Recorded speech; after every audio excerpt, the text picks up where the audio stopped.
तो नमस्कार। जैसे कि आप जानते हो बहुत अच्छे से हमारी प्रैक्टिस श्रृंखला चल रही है और प्रैक्टिस श्रृंखला की इस कड़ी को हम आगे बढ़ा रहे हैं और बहुत अच्छे अच्छे क्वेश्चन आपको दे रहे हैं। तो आशा करता हूं मैं कि हर वीडियो को आप अंत तक देखिए, बहुत अच्छे से क्वेश्चनों का लाभ उठाइए। आप ये मान के चलिए 2 से 3 क्वेश्चन लगाने के बाद आपको खुद ही ऐसा महसूस होने लग जाएगा कि मुझे ये पूरे क्वेश्चन लगाना चाहिए। अच्छे लगें तो आप बिल्कुल दिल से आप मेहनत कीजिए, बहुत अच्छी सफलता आपके हाथ में होगी। ठीक है, चलिए अब आगे बढ़ते हैं हम। प्लीज़ अगर सब्सक्राइब नहीं किए हो चैनल को तो सब्सक्राइब कर लें, क्योंकि आगे आने वाले वीडियो जल्दी जल्दी आपके पास में हर विषय के पहुँच जाएँ, है ना, ये ध्यान रखना है आपको। चलिए आगे बढ़ते हैं हम। क्वेश्चन है, निम्नलिखित में से हिंदी शिक्षण में कौन से विशिष्ट गुण की अपेक्षा की जाती है ना। तो ये जो क्वेश्चन है, जो हिंदी शिक्षण बोल रहा हूँ, शिक्षक है, हिंदी शिक्षक में कौन से विशिष्ट गुण की अपेक्षा हमें करते हैं हम। तो हिंदी का जो शिक्षक है उसके लिए सबसे पहली बात पढ़ें कि कुशल अभिव्यक्ति की, ये पॉइंट को रखिए, वांछित व्यक्तित्व की, तीसरा है शब्दार्थ अभिव्यक्ति की या रंगमंच की। तो इसका उत्तर आपको बिल्कुल गहनता से दिमाग लगा के आपको देना है। तो एक हिंदी शिक्षक की कुशल अभिव्यक्ति की हम आशा करते हैं कि उसके अंदर कुशल अभिव्यक्ति हो, इसका ये उत्तर होगा। अगला क्वेश्चन देखिए, बहुत मस्त क्वेश्चन। निम्नलिखित में से कौन सी वह विधि है जिसका प्रयोग चारों भाषाई कौशलों के विकास हेतु किया जाता है। चारों भाषा के कौशल मैंने आपको बताया था, सुनना, बोलना, पढ़ना, लिखना। तो उसमें सभी में उस विधि में प्रयोग किया जाता है। तो ये कौन सी विधि है बताना है आपको। तो अनुकरण है, व्याकरण है, प्रयोग है, फोबेल है। तो आपको बता दें कि ये जो विधि है वो होगी अनुकरण विधि। अनुकरण विधि इसका आंसर होगा। ये क्वेश्चन आप देख पा रहे हैं, इस क्वेश्चन में चारों कौशल दिया हुआ है। अब आपको ये पूछ रहा है कि भाई भाषा शिक्षण के मूल कौशलों में सबसे अंत में किस कौशल का शिक्षण कराना चाहिए। तो सबसे अंत के कौशल को पूछ लिया है। तो सबसे पहले हम आपको कौशलों के क्रम को बता देना चाहते हैं हम कि सबसे पहला बोलना, ठीक है, सबसे पहले होगा सुनना। क्या होगा? सुनना होगा पहले नंबर में, सुनना, फिर बोलना दूसरे नंबर में, सुनना बोलना, उसके बाद तीसरे नंबर में पढ़ना और चौथे नंबर में आपका हो जाएगा लिखना। सुनना, बोलना, पढ़ना और लिखना। तो अब बताइए कि सबसे अंत का कौशल कौन सा हुआ। ये हुआ आपका आंसर लिखना। तो लिखना जो कौशल है सबसे अंत का कौशल होगा मूल का कौशलों में, है ना। तो बहुत अच्छे क्वेश्चन है ये, कौशल से रिलेटेड। देखिए मैंने हर वीडियो में आपको अलग अलग प्रकार से कौशल से अंतर्गत वीडियो क्वेश्चन बताया हूँ। तो आपको याद रख लेना है ये चारों कौशलों को, बिल्कुल ये 4 कौशल रट लीजिए। ये चारों कौशल आपको पूछे जाएंगे ही जाएंगे, है ना। पहला कौशल सुनना, दूसरा कौशल सुनना, उसके बाद दूसरा हो गया बोलना, फिर पढ़ना, फिर लिखना। तो ये आपके 4 कौशल हैं, इनको बहुत अच्छे से गहराई से अपने याद कर लीजिए, बहुत काम आने वाले हैं, क्वेश्चन बन के आएंगे, ठीक है, याद रहे। आगे चलिए बढ़ते हैं हम अगले क्वेश्चन की ओर। अगला क्वेश्चन देखते हैं, विकास कभी नहीं रुकने वाला, मतलब विकास कभी ना समाप्त होने वाली प्रक्रिया है। यह विचार निम्नलिखित में से किससे संबंधित है। अब ये सिद्धांत दिए हुए हैं, तो किस सिद्धांत से संबंधित है। तो ये पहला से है या अनुवांशिक से है या निरंतरता से है या वाटसन के सिद्धांत से। किस सिद्धांत से है आपको आंसर देना है। तो जो ये सिद्धांत है ये है निरंतरता का सिद्धांत, है ना। मैं 2 चीज़ होती हैं आपको बताना चाहूँगा। पहले मैं ब्लैंक पेपर ले लूँ, ये चीज़ को ज़रूर आप समझ जाना, ठीक है। देखिए ब्लैंक पेपर लेते हैं। सबसे पहली होती है अपनी वृद्धि। क्या होती है? वृद्धि। वृद्धि हो गई, है ना। और दूसरी क्या होती है, दूसरा क्या होता है? विकास। क्या होता है? विकास। बोर्ड में सही लिखते नहीं बन रहा है, मैनेज करना।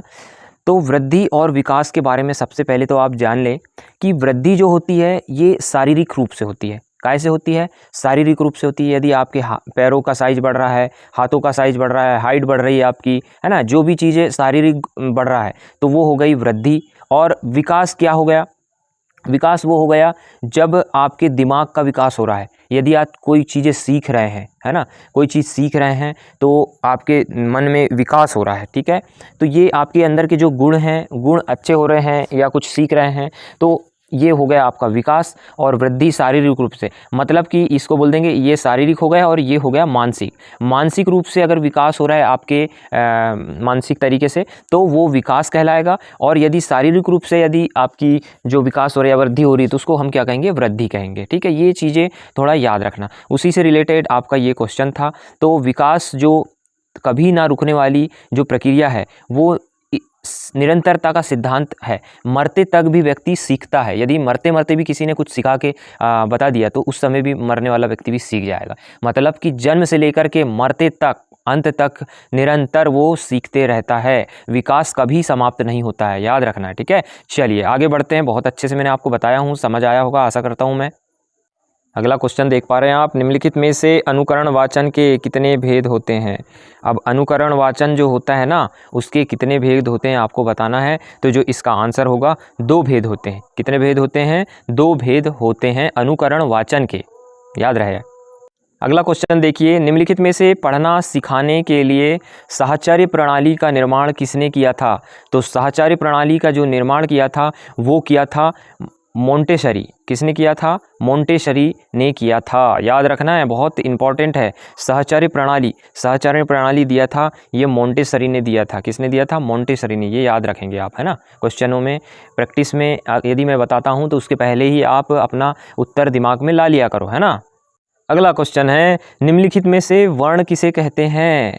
वर्ण किसे कहते हैं, चारों ऑप्शनों को आपको समझना है। किसी भाषा की लघुत्तम सार्थक ध्वनियों को, या फिर दूसरा किसी भाषा के दीर्घतम ध्वनियों को, या तीसरा किसी भी भाषा के केवल स्वरों को, या फिर चौथा अल्प प्राण अक्षरों को। किसको कहते हैं वर्ण। तो जो इसका आंसर होगा वो होगा पहला, किसी भाषा की लघुत्तम सार्थक ध्वनियों को हम वर्ण कहते हैं, है ना।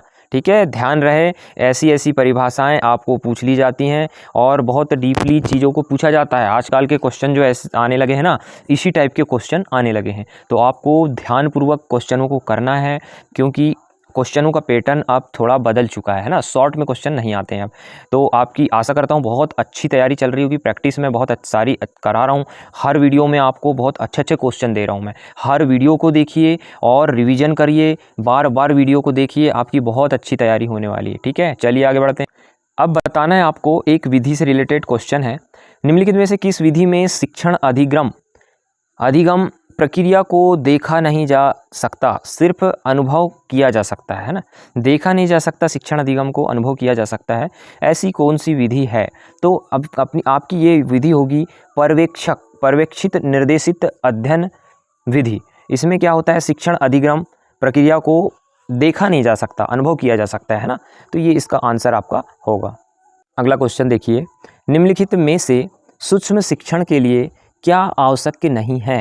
सूक्ष्म शिक्षण के लिए क्या आवश्यक नहीं है, आप चारों ऑप्शन को पढ़िए। पहला, पाठन और मूल्यांकन का साथ चलना। दूसरा, शिक्षण की समयावधि तय नहीं करना। तीसरा, प्रत्येक पाठ से पूर्व उद्देश्य तय करना। या चौथा, अंतिक्रिया पर बल देना।